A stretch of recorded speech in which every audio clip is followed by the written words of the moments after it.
Hey there, welcome to Page Pal Picks. Discover a new bestseller every week. The book, Stop Overthinking, is a self-help guide that teaches you how to break free from negative thinking, lower your stress, and live a worry-free life. This book shows you that if you spend too much time thinking about the past or the future, you will lose focus and feel irritable. This is overthinking, and it makes you unhappy. You need to stop being stuck in endless thoughts and live in the present, focusing on what really matters. This book gives you some practical tips and strategies to help you change your thinking patterns, control your thoughts, and change your mental habits. Here are 3 powerful methods to quickly calm your anxiety and take charge of your mind when it is racing. Method 1, 5-4-3-2-1. This is a method that doctors use to help people with panic disorders. When I use the 5-4-3-2-1 method, I feel like I am pausing time in the middle of a chaotic situation.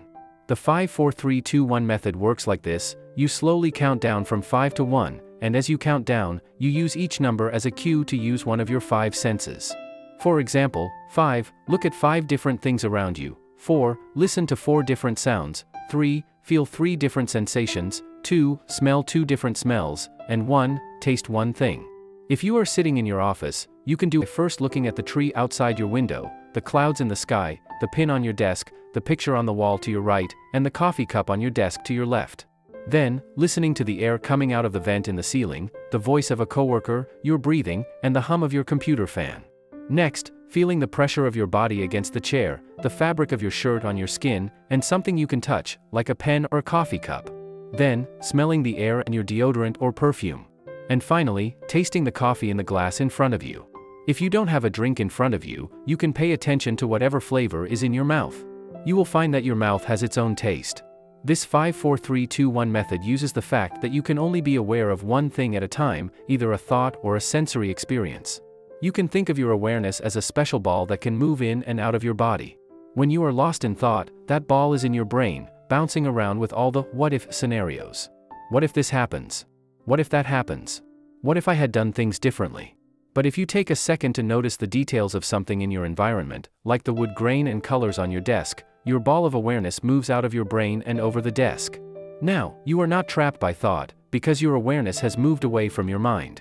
By doing the 5-4-3-2-1 method, you keep your ball of awareness out of your head long enough to break the cycle of anxiety, overthinking, more anxiety, more overthinking, and regain control over your anxiety and your mind. Method 2, Counterbelief Experiment. The counterbelief experiment is a way to stop overthinking by challenging your negative beliefs that cause your anxiety. Every time you overthink, you have a harmful belief that makes you feel insecure or afraid. For example, if you panic before a presentation, you believe that you are not ready and you will fail. If you obsess over a recent stock market crash, you believe that the stock market will never recover and you will lose everything. If you worry too much about what others think of your clothes, you believe that they will judge you harshly for your appearance. You can overcome these beliefs by following these steps. Identify your negative belief. Ask yourself what you have to believe about yourself, others, or the future to feel anxious. Write it down and rate how strongly you believe it on a scale of 1 to 10. Reverse your negative belief. Create a counterbelief that is the opposite of your negative belief. For example, if you believe that you are not ready for the presentation, the counterbelief is that you are well prepared for the presentation. Test your counterbelief. Pretend that your counterbelief is true for at least 1 minute. For example, you could act as if you are well prepared for the presentation and see how that changes your anxiety and your thoughts. Or you could act as if the stock market will bounce back in 3 years and see how that changes your anxiety and your thoughts. Or you could act as if no one cares about your clothes because they have their own problems and see how that changes your anxiety and your thoughts. Find evidence for your counterbelief. Look for facts, examples, or experiences that support your counterbelief. For example, you could think of the practice you did before the presentation to support the belief that you are well prepared. Or you could look at the historical data of the stock market and find the average recovery time after a 15% drop. Or you could remember the time when you had a stain on your shirt and no one noticed. Write down the evidence and rate how strongly you believe your counterbelief on a scale of 1 to 10. By doing the counterbelief experiment, you can weaken your negative beliefs and strengthen your positive beliefs. This will help you lower your anxiety and stop your overthinking. Method 3, Worry Postponement. The third method is worry postponement, which helps me cope with worry and stay focused on work or family. When I feel overwhelmed by worry, I grab my phone, press the side button, and say, "Hey Siri, schedule a 15-minute worry session at 8 p.m. When the reminder pops up at 8 p.m., I often realize that I don't need to worry anymore. Most of the time, our worries just need to be recognized. By setting a specific time to worry, we can acknowledge our worry and limit it to a short period, so it doesn't spill over into the rest of the day.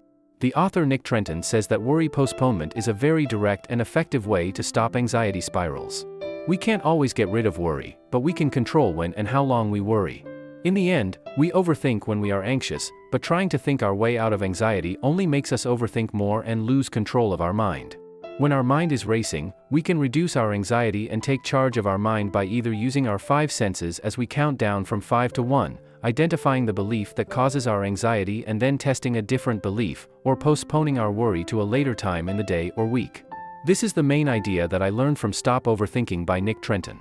This book has some great techniques to lower anxiety and stop overthinking. I highly recommend it. If you found these insights valuable, let me know in the comments below, and don't forget to hit that like button and subscribe for more content.